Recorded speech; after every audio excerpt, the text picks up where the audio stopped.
Welcome to the World of Darkness. This is a scene for the Changeling venue. So we are at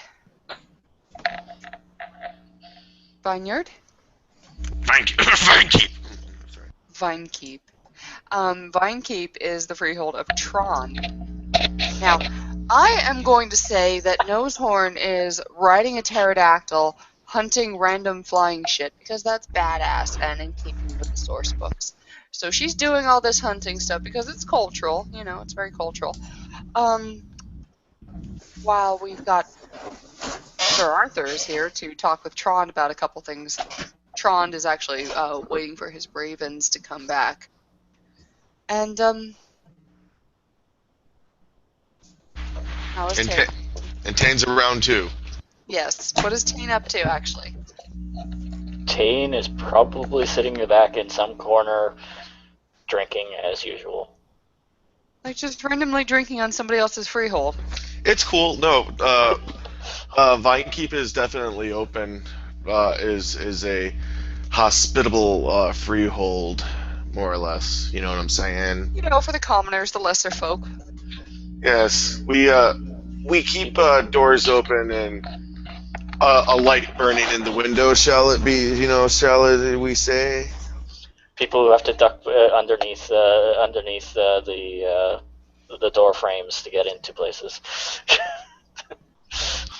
Vinekeep on the outside is actually just a regular. It looks like kind of like a duplex home, covered in ivy, like almost to the point where it obscures windows and whatnot.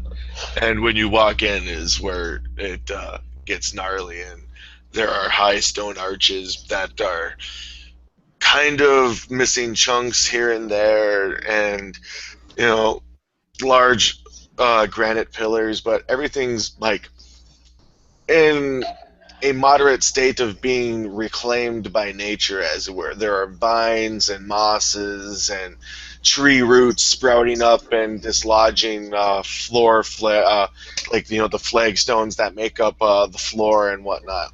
It's interesting. Besides, I believe Trond and Tane have actually fought together, haven't they? Yup. If only momentarily, but it happened. We fought the zombie horde. Oh, we fought a harpy. Oh, that's right.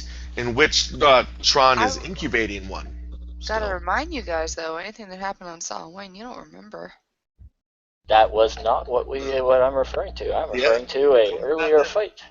An earlier zombie attack, really? No, it wasn't a zombie attack. It was the harpy situation. Oh, the harpy thing, yeah. Okay. In which so many bad guys.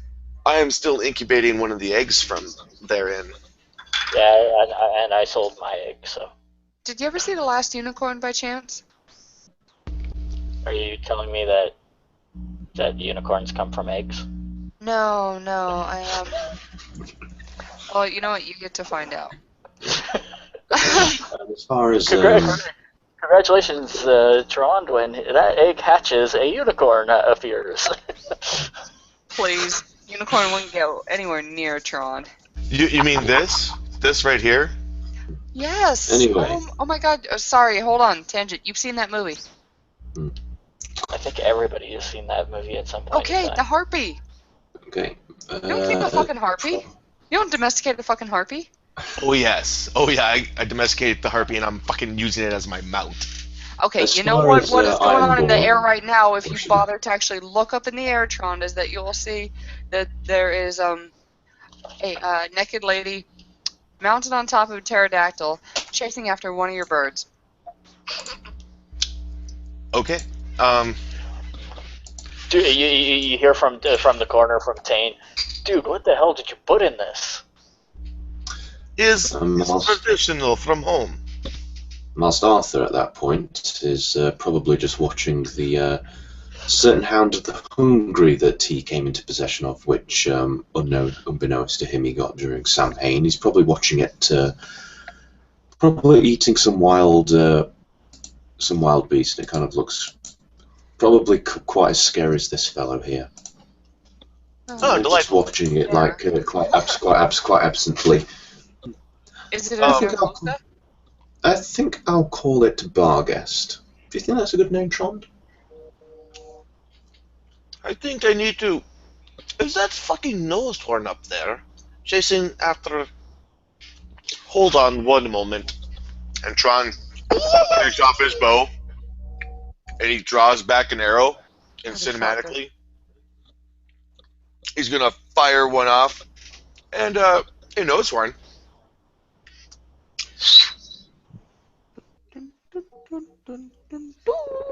And down she plummets.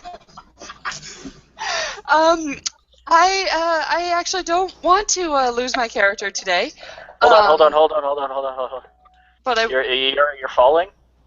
oh yeah, so I'm going to say that Hold on, you hold struck on, the hold on. pterodactyl. Oh, no, I didn't hit you. I threw one across your face. Like, right in front of you. There you go. Nosehorn just gets caught by a Tane.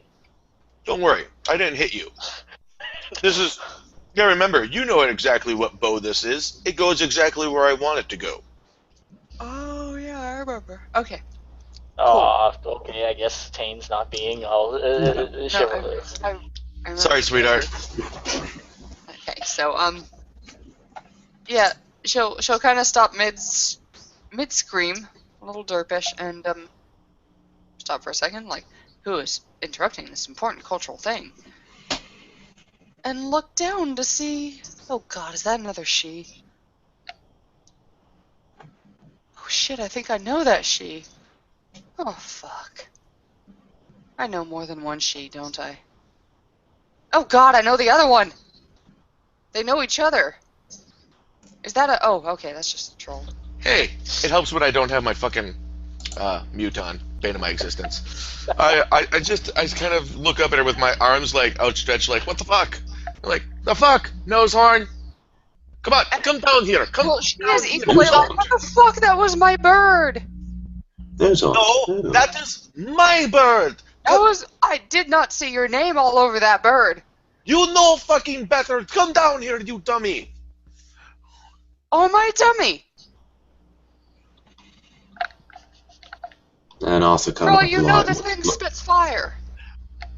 Arthur probably looks up at that point and just does the whole double take on both Nosehorn and Trond, and he kind of wants to keep his eye on his new furry balefire-ish friend, but this looks interesting. And I at this point I will turn away from Nosehorn in the sky as I expect her to duly land and probably ream me and curse me for some reason or another, whatever, and go turn back to Tane and Arthur King. I'm sorry, Arthur. What is the name that you proposed for the hound that you have now? I thought of the name Barcast. You can name it whatever you like, as long as it stops eating my end table. Very well. Oh, Bargast, I think you've had enough.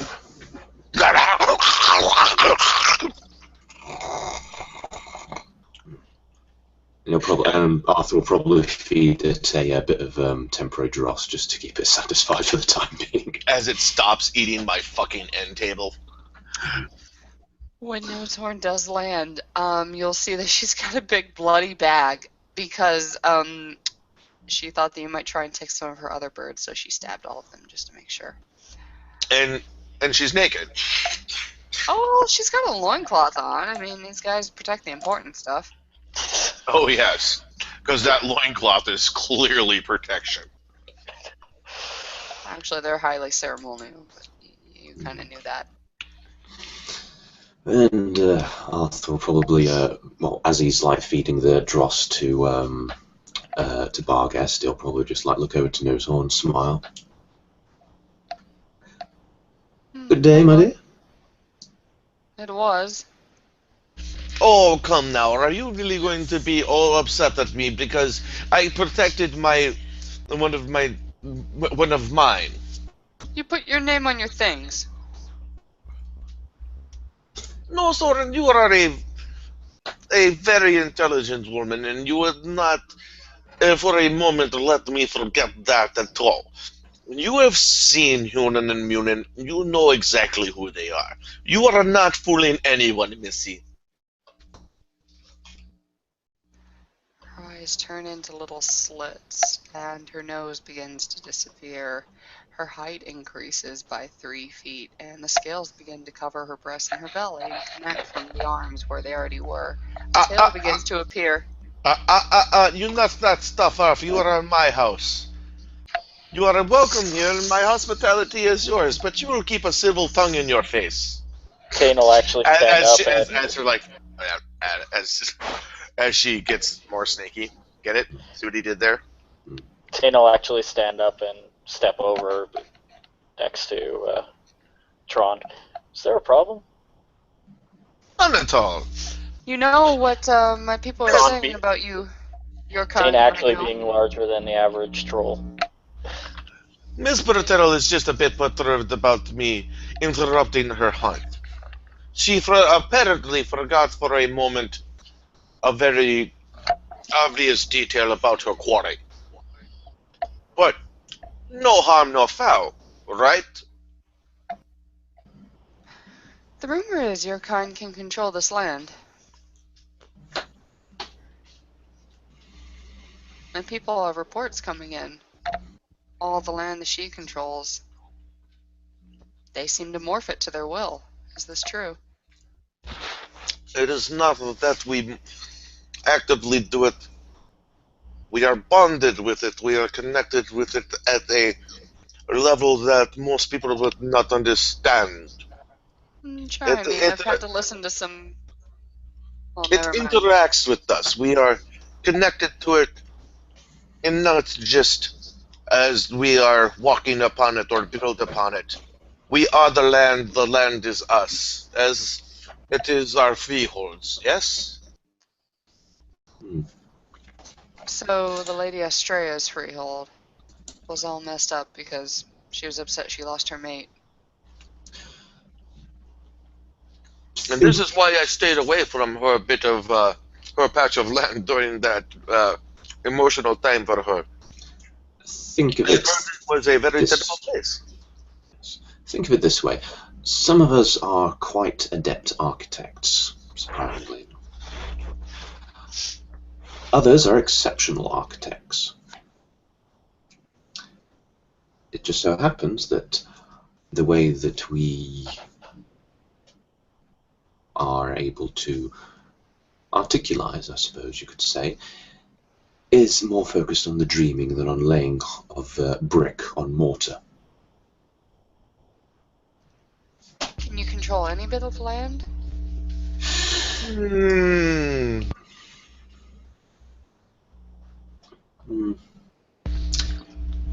I do not believe all of us can, as it is just an innate ability. It is a racial thing, yes? You do it because you are she. To a degree, though I believe it would be within the power of some others to affect the dreaming like that, but I don't know anyone personally. Trond, how about you?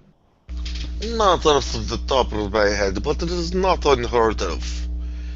Father told tale of Slua back home, in which their lands would react more the same. Yes?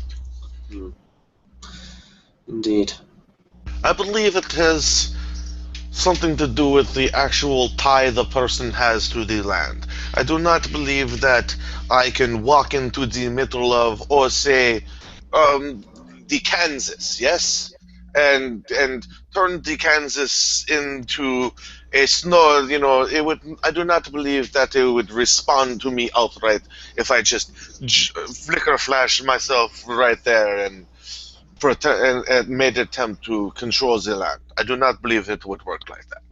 But lands in which have been bonded to our families and our lines throughout the ages, those respond to us. It recognizes us. It remembers us. Just as we remember them eventually, yes? Does this have anything to do with when she died?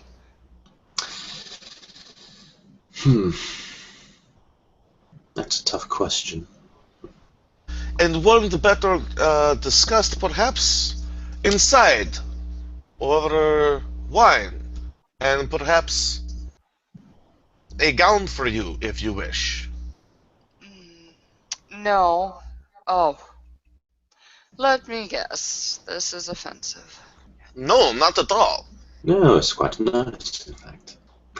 Alright, But, I'd rather dress in this. I'll save the mixed breed silks for when I go to Taranar. Fine by me. It was just being hospitable, yes? Yes, yes, thank you. Garments, And no? you see her, she does begin to calm down. She starts to look more just like sort of lizard woman. She has no more tail, she is shorter now. It's only her limbs and her cheeks now that have scales on them. Still hot. He's like, well, garments, no. Wine, yes? Yes. Yes, Yes. I'm not in my body anymore, so there's nobody to care if I have alcohol or not. A good choice, and, yes. It would seem as Trond seems to be tracking something in the sky, and a large raven lands on his shoulder and says butts. Thank you, Holly. And, perhaps some wine for you too, yes, my friend? And he kind of gives him a pet on the head and walks inside. And Arthur stays quiet for this entire exchange until Trond walks off before he looks over towards Nosehorn. Did I mention that I have a new friend, Nosehorn? This is Barghest, Nosehorn, charmed, I'm sure.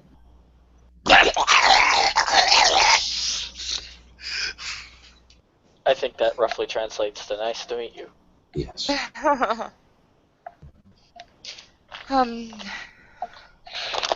Actually, I don't quite know how I got to this gentleman. I woke up after Sam Hain and found him lolling on my bed. Oh, that's why. Speaking of pets, does would yours be sufficient as it is, or does it need stabling, or whatnot? sit. And, that was, should I roleplay the intimidation more for the dog? Well, you've got more. That's enough. I think that's enough successes. But yes, it just basically. Yeah, just wanted him to say sit in a... Yeah, it's a 5 foot height.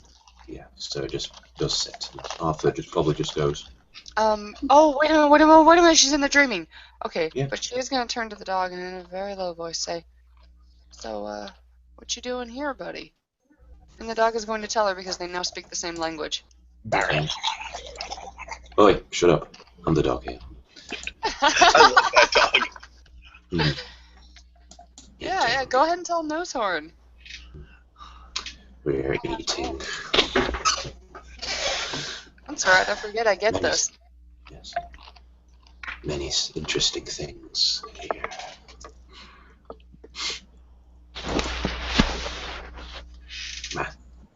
Master brings very interesting things. Feeds. What is he doing? Wish he let me go out.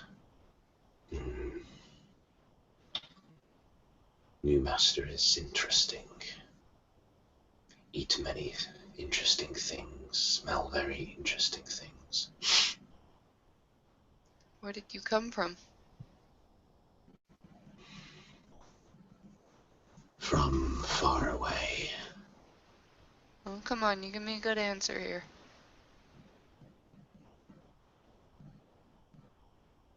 Don't know if has name.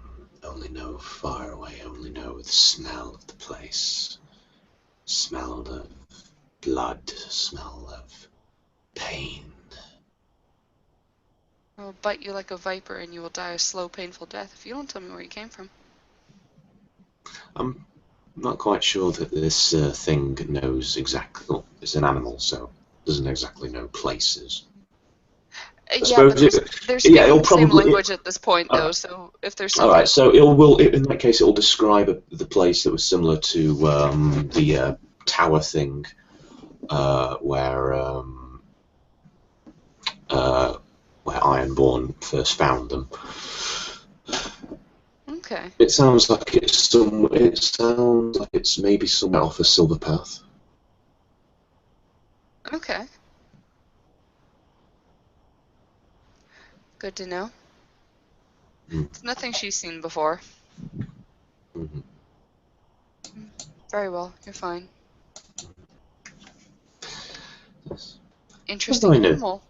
Indeed. I am considering. I've put thought into learning a certain art and allowing me to communicate with it better.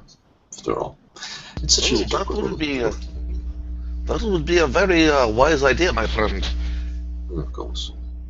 That way you could keep him from eating my furniture when you come over. No, it's just his way of marking his territory. It isn't his By territory, removing though. it? By removing it? Yes, it is a. It is the way of the dreaming, I believe. Well, I suppose he might deposit it later on, but I'm not sure that Trond would want it back afterwards. Yes, I do. It's kind of the same principle as when an emperor requires his people to lend him his pies. Right. Being in the sea, and Trond has no fear of this animal, and he just kind of walks up to it. And it's not that I don't like you. I just like my things as well. Stop eating them. Trust me, I will give you many things to eat if you just stop eating my furniture. And he kind of just pats him on the head and kind of scratches behind his ear. Gross, I know, but it doesn't affect Trond at all. So he scratches an eyeball by the looks of it?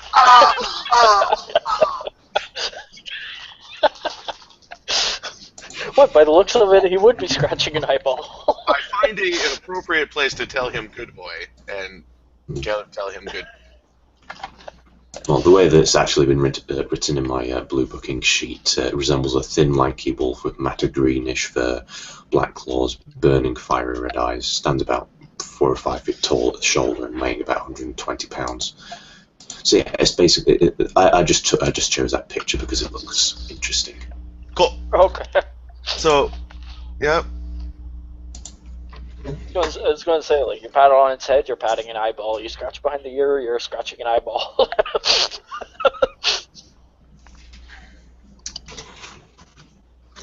And as the group goes in to discuss their animals and other things, it looks like that's a pretty good place to wrap up this scene and